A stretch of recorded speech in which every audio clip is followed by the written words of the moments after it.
All right, let's talk about this play for a second, because you might be wondering, why am I showing this play, weeks after the Super Bowl at this point? Well, the reason why is because I keep hearing it getting talked about a lot, because a lot of people are bringing up, hey, Stafford had a great postseason, which in my opinion he did, but then it's getting thrown in his face. Well, what about this play? If this play happens, they probably don't go to the Super Bowl. If it gets intercepted, and he kind of got away with one here.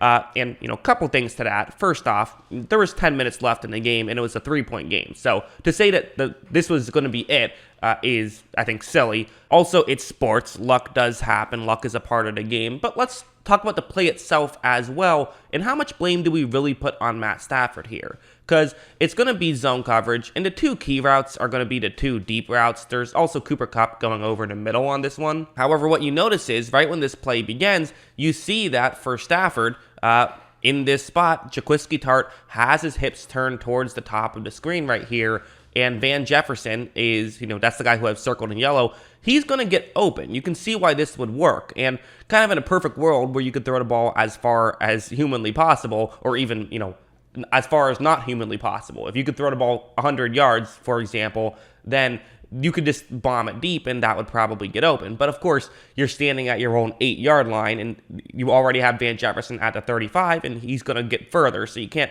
entirely do that. And so with the defensive back covering Jefferson, who has outside leverage, I think what Stafford's philosophy is here, what his mindset is, Tartt is running towards the offense's right, so I'm going to kind of just throw it to where Tartt is, and Van Jefferson's going to cut over there, and I'm leading him to make this play.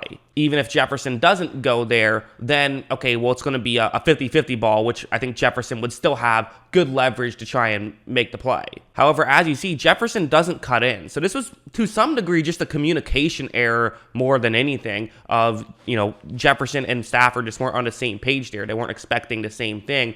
And so this might have even been an option route, and Jefferson ran the wrong route, or Stafford made the wrong read, either one. I often say, typically when you look at a throw on the broadcast footage and think to yourself, why the hell did he throw it there? It's almost always something like this. There's almost always some sort of communication breakdown, because that's what he was expecting. He was expecting Jefferson to go over the middle to follow the ball, and Jefferson didn't. And if Jefferson did, probably it's a completion. There's at least a good chance of it being a completion, I think. And it was also a good play by Tartt to keep his head up and to realize it was coming. Now, I'm not sure whose fault the communication error was. I just don't know. So it might have been on Stafford. So maybe it was Stafford's fault at the end of the day. But certainly kind of one of those weird plays. And I find it weird that it keeps getting thrown in his face. But that's what I think. What do you guys think? Let me know in the comments below. Always love hearing from you. And of course, as always, thanks for watching.